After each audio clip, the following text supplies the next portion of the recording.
Continuando nosso ano bíblico hoje, 2 Coríntios capítulo 8 ao capítulo 10.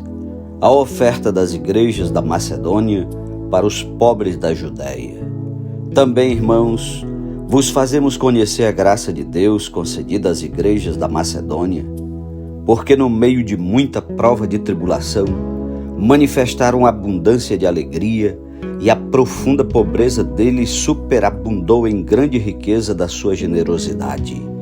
Porque eles, testemunho eu, na medida de suas posses, e mesmo acima delas se mostraram voluntários, pedindo-nos com muitos rogos a graça de participarem da assistência aos santos.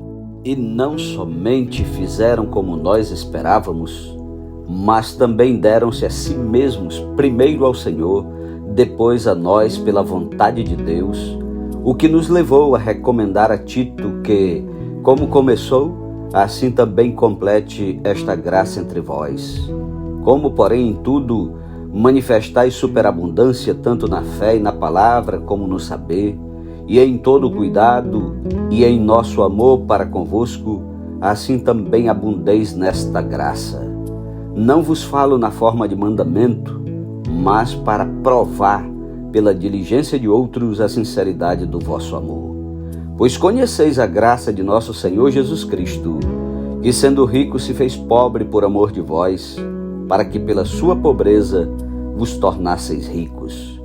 E nisto dou minha opinião, pois a vós outros que desde o ano passado principiastes não só a prática, mas também o querer, convém isto: completai agora a obra começada, para que assim como revelastes prontidão no querer, assim a leveis a termo, segundo as vossas posses. Porque se a boa vontade será aceita conforme o que o homem tem, e não segundo o que ele não tem. Porque não é para que os outros tenham alívio e vós sobrecarga, mas para que haja igualdade, suprindo a vossa abundância no presente a falta daqueles, de modo que a abundância daqueles venha a suprir a vossa falta. E assim haja igualdade, como está escrito: o que muito colheu não teve demais, e o que pouco não teve falta. O novo encargo de Tito. Mas graças a Deus que pôs no coração de Tito a mesma solicitude por amor de vós, porque atendeu ao nosso apelo e, mostrando-se mais cuidadoso, partiu voluntariamente para vós outros. E com ele enviamos o irmão cujo louvor no Evangelho está espalhado por todas as igrejas. E não só isto, mas foi também eleito pelas igrejas para ser nosso companheiro no desempenho desta graça ministrada por nós, para a glória do próprio Senhor e para mostrar a nossa boa vontade, evitando assim que alguém nos acuse em face desta generosa dádiva administrada por nós. Pois o que nos preocupa é procedermos honestamente, não só perante o Senhor, como também diante dos homens. Com eles enviamos nosso irmão, cujo zelo em muitas ocasiões e de muitos modos temos experimentado. Agora, porém, se mostra ainda mais zeloso pela muita confiança em vós. Quanto a Tito, é meu companheiro e cooperador convosco. Quanto a nossos irmãos, são mensageiros das igrejas e glória de Cristo. Manifestai, pois, perante as igrejas a prova do vosso amor e da nossa exultação a vosso respeito na presença destes homens. Capítulo 9. Instruções de Paulo em referência à grande coleta. Ora, quanto à assistência a favor dos santos, é desnecessário escrever-vos, porque bem conheço a vossa presteza, da qual me glorio junto aos macedônios, dizendo que a Acaia está preparada desde o ano passado, e o vosso zelo tem estimulado a muitíssimos. Contudo, enviei os irmãos para que o nosso louvor a vosso respeito, neste particular, não se desminta, a fim de que, como venho dizendo, estivesseis preparados, para que, caso alguns macedônios forem comigo e vos encontrem desapercebidos, não fiquemos nós envergonhados, para não dizer vós, quanto a esta confiança. Portanto, julguei conveniente recomendar aos irmãos que me precedessem entre vós e preparassem de antemão a vossa dádiva já anunciada, para que esteja pronta como expressão de generosidade e não de avareza. E isto afirmo: aquele que semeia pouco, pouco também ceifará, e o que semeia com fartura, com abundância também ceifará. Cada um contribua segundo tiver proposto no coração, não com tristeza ou por necessidade, porque Deus ama quem dá com alegria. Deus pode fazer-vos abundar em toda graça, a fim de que, tendo sempre em tudo ampla suficiência, superabundeis em toda boa obra, como está escrito: distribuiu, deu aos pobres, a sua justiça permanece para sempre. Ora, aquele que dá semente ao que semeia e pão para alimento também suprirá, e aumentará a vossa sementeira e multiplicará os frutos da vossa justiça, enriquecendo-vos em tudo, para toda generosidade, a qual faz que, por nosso intermédio, sejam tributadas graças a Deus.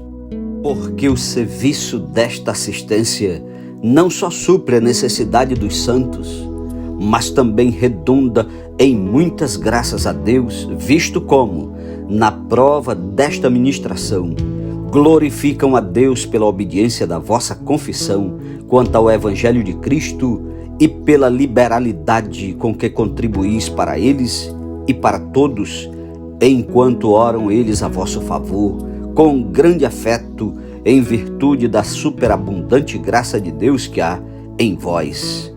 Graças a Deus pelo seu dom inefável. Capítulo 10. Paulo defende a sua autoridade apostólica. E eu mesmo, Paulo, vos rogo pela mansidão e benignidade de Cristo, que eu, na verdade, quando presente entre vós, sou humilde, mas quando ausente, ousado para convosco. Sim, eu vos rogo que não tenha de ser ousado quando presente, servindo-me daquela firmeza com que penso devo tratar alguns que nos julgam como se andássemos em disposições de mundano proceder. Porque, embora andando na carne, não militamos segundo a carne.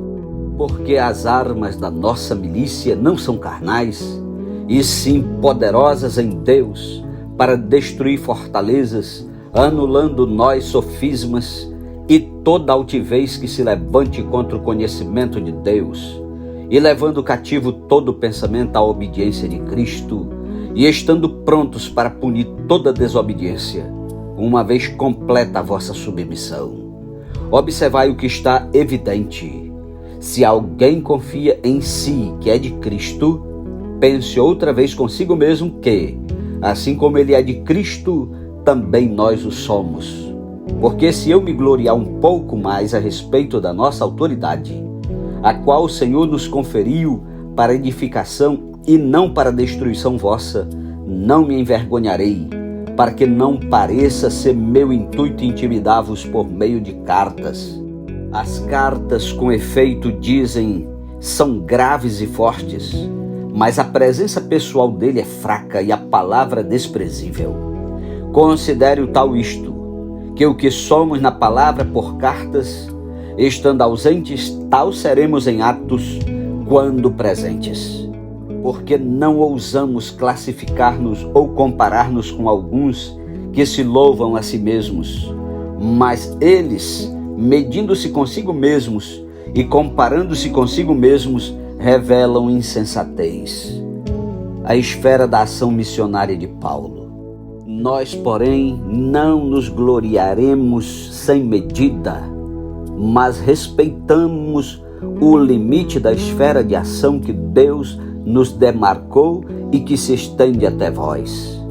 Porque não ultrapassamos nossos limites, como se não devêssemos chegar até vós, posto que já chegamos até vós com o Evangelho de Cristo, não nos gloriando fora de medida nos trabalhos alheios, e tendo esperança de que, crescendo a vossa fé, seremos sobremaneira engrandecidos entre vós, dentro da nossa esfera de ação, a fim de anunciar o Evangelho para além das vossas fronteiras, sem com isto nos gloriarmos de coisas já realizadas em campo alheio.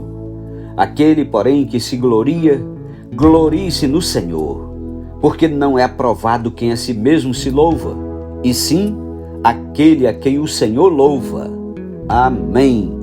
Louvado seja Deus pela sua santa palavra. Que privilégio ouvir a palavra de Deus. Deus o abençoe e até amanhã em nome de Jesus. Amém.